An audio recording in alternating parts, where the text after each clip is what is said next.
The Ugly Duckling. Once upon a time, by a sparkling river, a mother duck sat patiently on her nest. The sun warmed her feathers as she waited. Soon, she heard a soft crackling sound. One by one, little yellow ducklings pushed their way out of their eggs. Peep, peep, they chirped, snuggling close to their mother. But one egg, the largest of them all, remained still. Finally, with a loud crack, it too broke open. Out stumbled a chick, but he was different. He was much bigger than the others, and his feathers were a dull, clumsy grey. The mother duck stared. "That's a terribly large duckling," she thought, puzzled. "And so plain."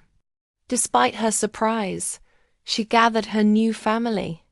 "Come along, children," she quacked warmly. "It's time to meet everyone on the farm." She proudly led her fluffy yellow brood across the barnyard. But when the other farm animals saw the big, grey chick, they began to whisper and point. "My, what an ugly duckling!" crowed the rooster. The turkeys gobbled in agreement, and the other ducks started to tease him. "You don't belong here," they quacked, nipping at his feathers. Mother Duck rushed to his side, shielding him with her wing. "Leave him alone," she commanded. "He is my son." But her protection wouldn't last forever. From that day on, life was miserable for the poor duckling. He was always the last one, the one who looked so different. The other ducks and even the chickens would bite him, push him, and make fun of him relentlessly. He just wanted a friend, but everywhere he turned, he was met with scorn. After a while, the constant bullying began to change things at home. His own brothers and sisters, once his playmates, turned against him. They would trip him and laugh when he stumbled. The harshest blow came when even his own mother grew tired of the trouble. "I wish you'd never been hatched," she sighed one day, weary of defending him. Her words broke his heart. With tears in his eyes, the little duckling knew he could no longer stay. That night, under the pale light of the moon, he ran away from the farm. He waddled and fluttered until he reached a vast, marshy swamp, a place where wild ducks lived. He hid in the tall reeds, exhausted and utterly alone. When morning came, the wild ducks discovered him. "Goodness, you're ugly," they squawked, flapping their wings and flying away from him. The duckling's spirit sank even lower. He decided to stay in the swamp, but he kept his distance, hiding from everyone, convinced he was too ugly to be seen. One crisp autumn evening, as the sun set in a blaze of orange and purple, he saw a breathtaking sight. A flock of magnificent birds flew across the sky. They were pure white, with long, graceful necks. He had never seen anything so beautiful. They were swans, gliding effortlessly towards the warm south. He watched them until they were tiny specks in the distance, a strange feeling of longing filling his heart. He wished he could be as beautiful and free as they were. But he was just an ugly duckling, stuck in a lonely swamp. Winter arrived, and it was brutal. The air turned bitingly cold, and the swamp began to freeze over. The duckling had to swim constantly in a small patch of open water, just to keep it from turning to ice. He grew weaker and more tired each day. The cold seeped into his bones.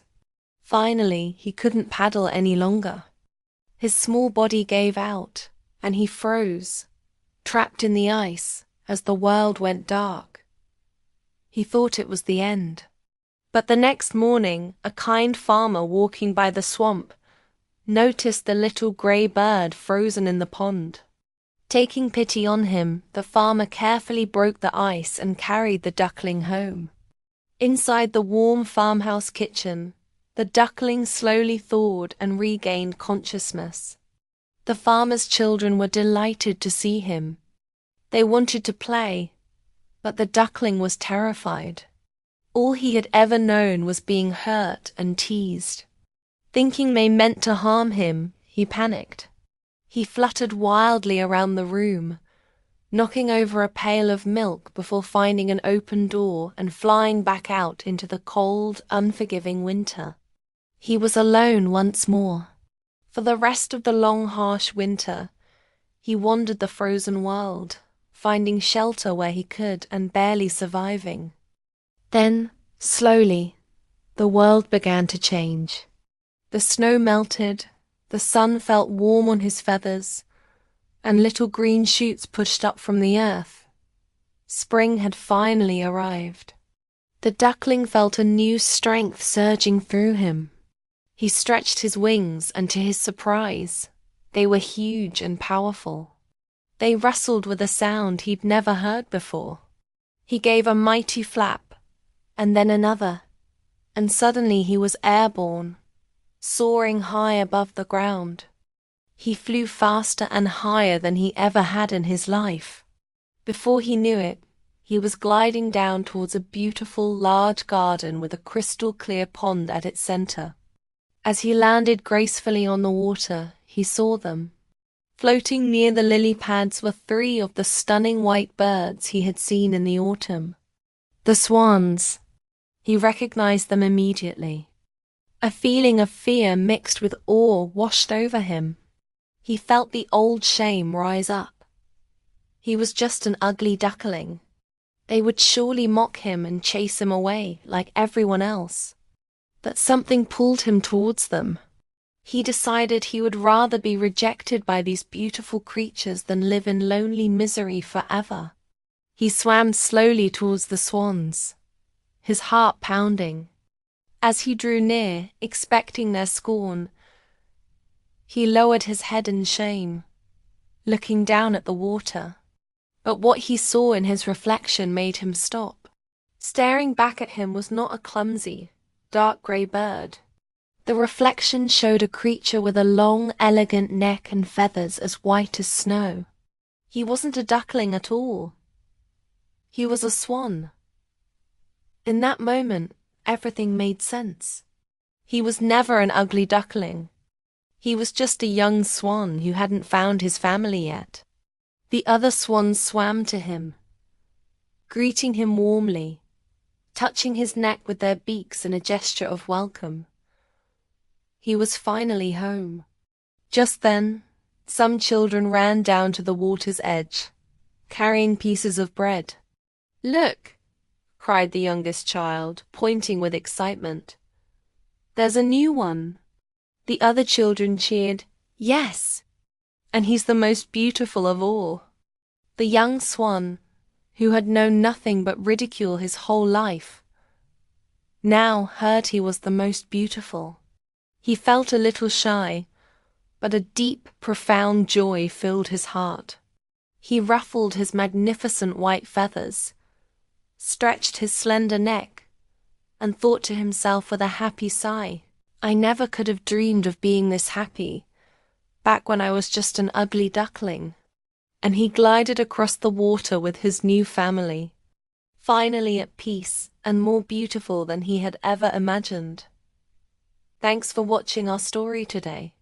If you enjoyed it, remember to like this video and subscribe to our channel for more timeless tales. We'll see you next time.